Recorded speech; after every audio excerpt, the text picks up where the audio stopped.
बहुत ही धन्यवाद आपका कि मुझे यहाँ आप लोगों के बीच आने का अवसर भी मिला, इतना आप लोगों से मान सम्मान भी मिला। हम सब जानते हैं कि 25 मई को चुनाव है और आपके जो सांसद हैं जिन्होंने इतना आप लोगों के लिए काम किया है, 10 साल से वो सांसद रहे हैं, तीसरी बार उनका भी चुनाव। और सबसे महत्वपूर्ण बात ये है कि ये जो चुनाव है ये किसी व्यक्ति विशेष का चुनाव नहीं, ये चुनाव देश का चुनाव, ये चुनाव नरेंद्र मोदी जी को तीसरी बार प्रधानमंत्री बनाने का चुनाव, हमारे देश को फिर से एक विश्व गुरु बनाने का चुनाव, एक विकसित भारत बनाने का चुनाव, महिलाओं को सम्मान देने का चुनाव, युवाओं को अवसर देने का चुनाव, किसानों को आत्मनिर्भर बनाने का चुनाव।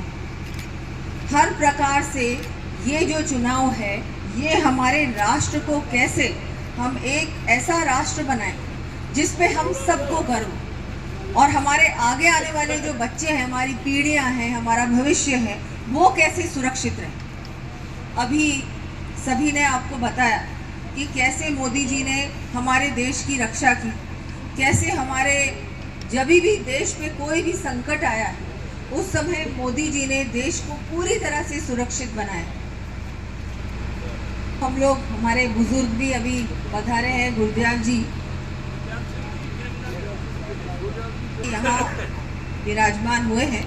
बहुत खुशी की बात है कि आप लोगों को इन सब का आशीर्वाद है आप लोगों के ऊपर। और मैंने तो ये भी सुना है कि ये आपका जो पूरा क्षेत्र है, यहाँ का जो क्षेत्र है पूरी तरह से कांग्रेस मुक्त है। ये भारतीय जनता पार्टी का गढ़ है। अब भारतीय जनता पार्टी का गढ़ बहुत बड़ी बात है, बहुत खुशी की बात है। 5 बार कांग्रेस को हराया है दीदी। हाँ, 5 बार कांग्रेस को हराया और अभी आगे भी बहुत बार हराएंगे और पूरी तरह से कांग्रेस मुक्त भारत बनाएंगे, कांग्रेस मुक्त भारत बनाएंगे। और इस दिशा में हम सभी को चलना है।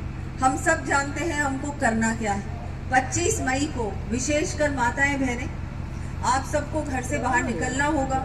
आज भी आप इस धूप में मुझे सुनने आए हैं इतनी दूर से, तो मुझे विश्वास है कि आप लोग सब लोग 25 मई को अपने घरों से निकलकर पोलिंग बूथ तक जाकर वोट जरूर डालोगे ना।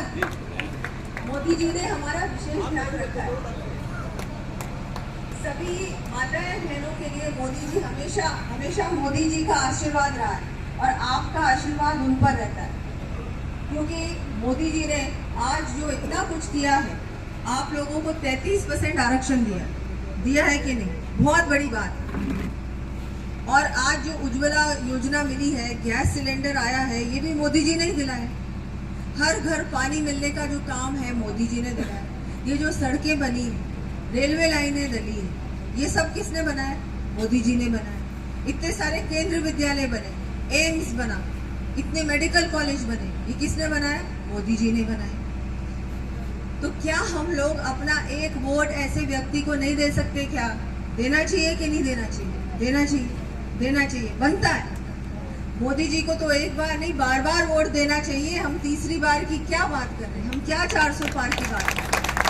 और सामने कौन सा विकल्प है? कोई विकल्प नहीं। सिर्फ एक व्यक्ति है जो जो ये पद है, ये प्रधानमंत्री का जो पद है, ये ऐसा पद है जिसमें हर कोई नहीं बैठ सकता, उसके लायक बनना पड़ता है।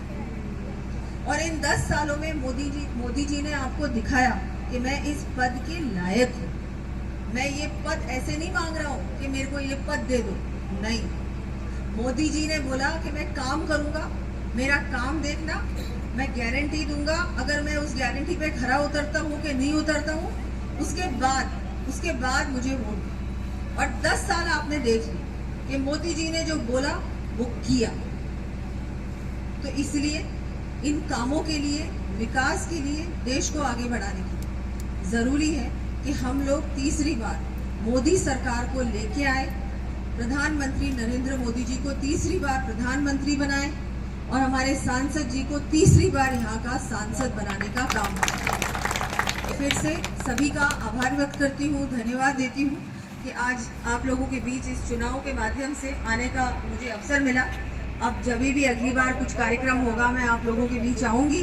बहुत बहुत आभार, धन्यवाद, जय श्री।